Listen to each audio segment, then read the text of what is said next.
Poco tempo fa, raga, ho comprato un nuovo dispositivo da aggiungere al mio arsenale di strumenti per andare a sviluppare i miei progetti. Innanzitutto vi dico subito che non è stata una collaborazione, però lo stesso sono riuscito a prenderlo in sconto. Quindi, se mi seguite durante il video, vi spiegherò come fare, appunto, perché lo sconto è aperto a tutti. Innanzitutto ho scoperto questo strumento quando stavo lavorando come ingegnere del firmware in un'azienda del mio territorio. In particolare si tratta di un Logic Analyzer e già dal nome capite un po' a che cosa serve. Analizzatore logico significa che ci permette di andare ad analizzare dei segnali che passano all'interno dei cavi, ad esempio, di una comunicazione, ed è in grado appunto di raccogliere questi segnali che passano e decodificare i dati che attraversano i cavi. Di conseguenza noi possiamo settare via software il protocollo che vogliamo decodificare e siamo in grado di leggere i dati che stanno passando. Cioè, per farla più semplice, noi possiamo fare un man in the middle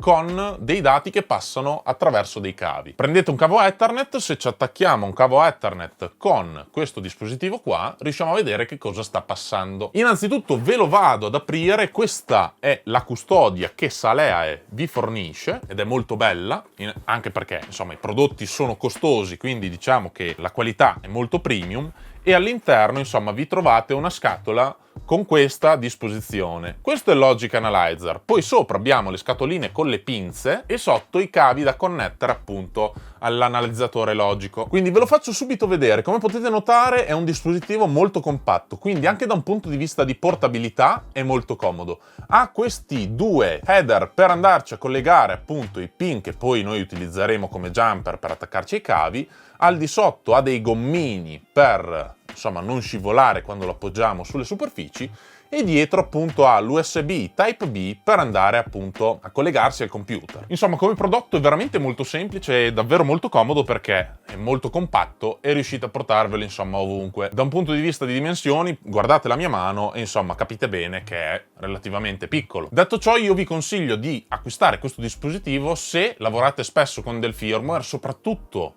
per lavoro, e avete a che fare spesso con dei protocolli di comunicazione, i quadro C, SPI, CAN bus. Poi dopo insomma ce ne sono tantissimi, adesso stavo scaricando il software perché questo si attacca al computer e noi appunto riusciamo a raccogliere i dati con questo dispositivo qua e fare tutta la decodifica e tutta la parte software su computer. Tenete in considerazione che aggiornano il software anche abbastanza spesso, quindi ora lo vado a installare, così vedete anche voi. Intanto che si apre il software di installazione vi faccio vedere la pinza. Questa è la pinza e che se schiaccio esce insomma le pinzettine per andare a grabbare il cavo, no? Questi sono tipo i cavetti che si vanno a collegare. Qua in fondo noi ci attacchiamo la pinzettina, quindi la pinzettina si attacca in questo modo. Ora purtroppo qui con me ho un fermacapelli e non un cavo, però potete notare che si va a grabbare in questo modo.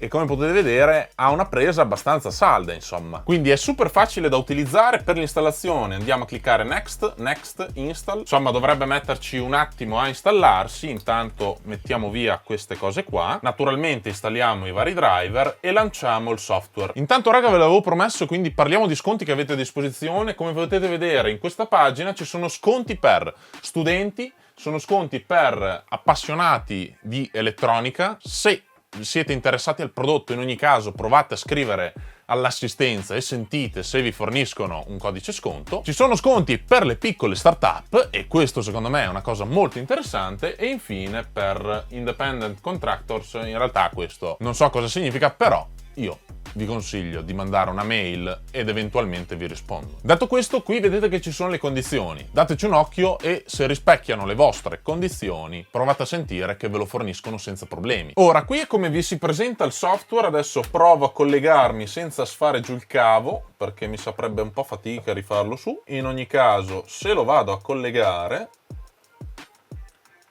ok, l'ha sgamato subito, ora sta facendo il setup e dopodiché dovrebbe essere pronto all'utilizzo. All'inizio abbiamo una procedura guidata che ci permette appunto di andare a capire come utilizzare il dispositivo. Io l'ho già utilizzato e quindi vi posso già dire che, ad esempio, cliccando qua possiamo andare a selezionare di andare a fare il grabbing dell'SPI, protocollo SPI.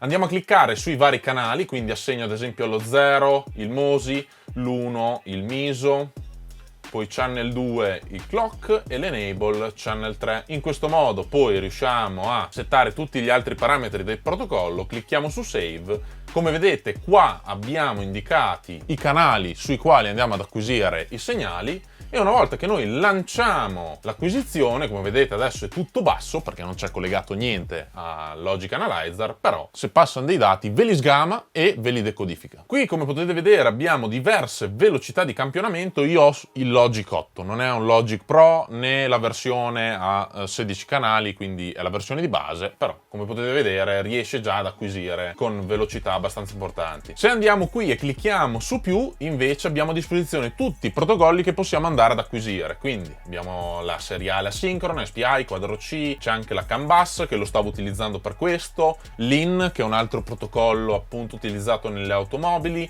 Modbus, poi dovrebbe esserci anche tipo HDMI, infatti l'I-Quadro S, ci sono un sacco di protocolli che potete andare appunto ad acquisire e decodificare con questo Logic Analyzer. Io raga vi invito a lasciare un like se vi è piaciuto questo video di recensione, scrivetemi qui sotto nei commenti se volete un altro video dettagliato, scrivetemi cosa volete vedere eventualmente in un prossimo video riguardo a questo dispositivo, condividete questo video ai vostri amici e noi ci vediamo alla prossima puntata. Ciao!